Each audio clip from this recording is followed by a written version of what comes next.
Hello guys, welcome back to another video. আমি আবার একটা নতুন রান্না নিয়ে চলে এসেছি। কাঁকড়া ঝাল বানাতে আমাদের তাহলে লাগছে কাঁকড়া।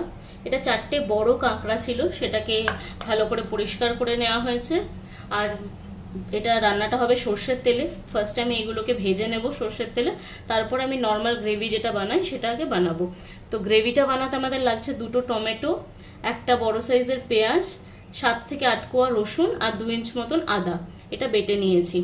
তো আমরা ফার্স্টে কাঁকড়াগুলোকে ফ্রাই করে নেব। কাঁকড়াতে প্রথমে আমি একটু নুন আর হলুদ মাখিয়ে নেব।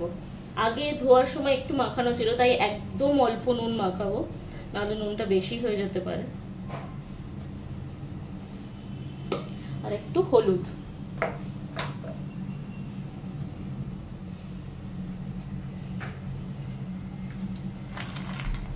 একটু ভালো করে মাখিয়ে নেব, তারপর আমি ভাজবো।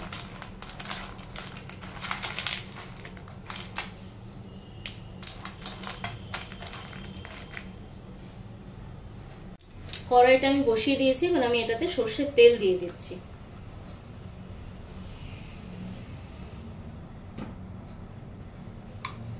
বড় চামচের 2 চামচ সরষের তেল আমি দিলাম। এখন একটু গরম হলে আমি কাঁকড়াগুলো ছেড়ে দেব।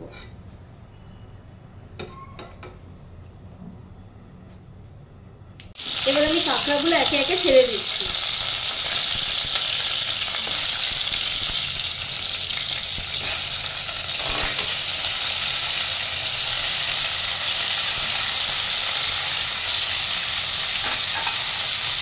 খুব ভালো করে এটা ভেজে নিতে হবে।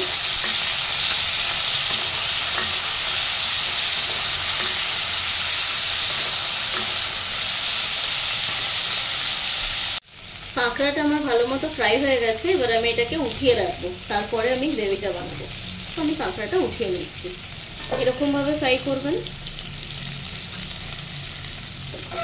এরকম ফ্রাই হয়ে গেলে, খুব বেশি ফ্রাই করার দরকার নেই, এরকম হয়ে গেলে আমরা এটাকে তুলে নেব। তো কাঁকড়াটা আমি উঠিয়ে নিয়েছি। এবার আমি সেম কড়াইতে আরেকটু তেল অ্যাড করব। কাঁকড়া ভাজার একটু তেল রয়ে গেছে, তারপরে আমি আরেকটু তেল দিয়ে মশলাটা দিয়ে দেবো কষানোর জন্য। তেলটা গরম হয়ে গেছে, আমি মশলাটা দিয়ে দিচ্ছি।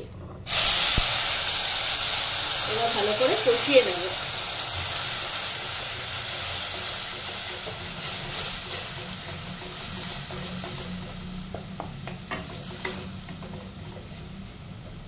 এবার একটু নুন দিয়ে দেবো। নুনটা একটু আপনারা বুঝে দেবেন, কারণ কি কাঁকড়াটা মাখানোর সময় নুনটা দেওয়া ছিল, আবার এখন ভাজার সময় আমি অল্প একটু নুন দিয়েছিলাম, তাই একদম অল্পই নুন দেব। এবার একে একে আমি মশলাগুলো দিয়ে দিচ্ছি। প্রথমেই আমি দিয়ে দিচ্ছি নুন, তারপরে আমি দেব অল্প হলুদ,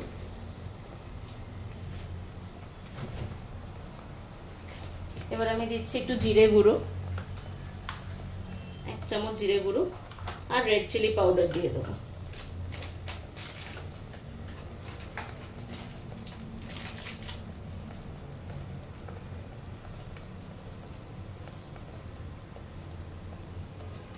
আর আমি দিয়ে দিচ্ছি রেড চিলি পাউডার। এবার মশলাগুলো ভালো করে মিশিয়ে নেব।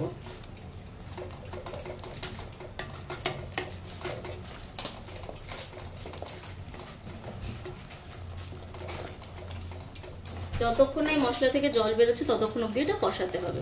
তো এটা একটু ঢাকা দিয়ে আমি কষাতে থাকবো। লো ফ্লেমে করে একটু ঢাকা দিয়ে দেবো, বা লো ফ্লেমে থাকলেও এটা তেলটা বেরিয়ে আসবে মশলা থেকে।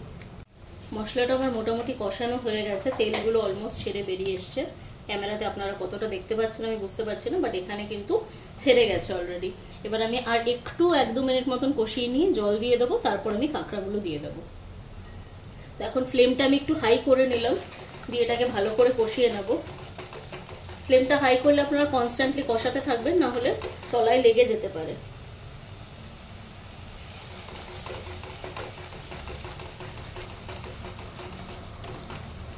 মশলা থেকে ভালোভাবে তেল বেরিয়ে গেছে, এবার আমি জলটা দিয়ে দিচ্ছি। এতটা পরিমাণ আমি জল দিয়ে দিলাম, যেহেতু আমার কাঁকড়াটা অনেকটাই আছে, 4টে বড় সাইজের কাঁকড়া আছে, তাই আমি একটু জলটা বেশি দিয়ে দিলাম। এবার ভালো করে গ্রেভিটা একটু বয়েল হয়ে এলেই আমি কাঁকড়াগুলো দিয়ে ভালো করে ফুটিয়ে নেব। যেহেতু আমি আলু বা অন্য কোনো সবজি কিছু দিইনি, তাই আমার সেদ্ধ হওয়ার ব্যাপারটা নেই। কাঁকড়াগুলো মোটামুটি ফ্রাই হয়েই আছে, একবার ঝোলে দিয়ে বয়েল করলে গ্রেভিটার সাথে ভালোভাবে মিশে যাবে। গ্রেভিটা পুরো বয়েল হয়ে এসছে, এবার আমি কাঁকড়াগুলো একে একে অ্যাড করে দিচ্ছি, দিয়ে গ্রেভিটার সাথে কিছুক্ষণ ভালো করে ফোটাতে হবে। তারপর সব শেষে আমি এটাতে একটু গরম মশলা দিয়ে দেবো নামানোর আগে। এবার এটা ভালো করে একটু মিক্স করে নেবো গ্রেভির সাথে।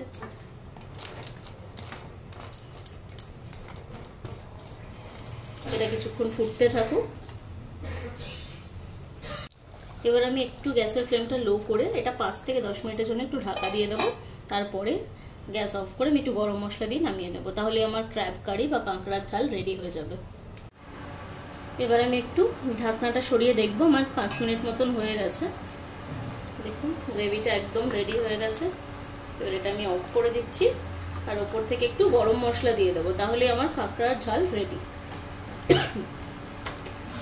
এবার আমি একটু গরম মশলা দেবো খালি।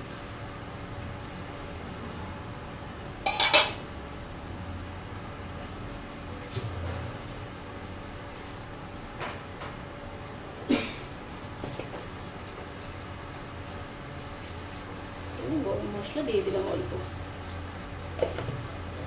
আর কিছু করার নেই। এটা গরম ভাতের সাথে আপনারা এনজয় করতে পারেন। আপনারা দেখলেন রান্নাটা কেমন লাগলো। আপনারাও সবাই এভাবে ট্রাই করবেন, আর আমার চ্যানেলটাকে লাইক করবেন, শেয়ার করবেন, সাবস্ক্রাইব করবেন। আর সবাই খুব ভালো থাকবেন, সুস্থ থাকবেন। Bye bye.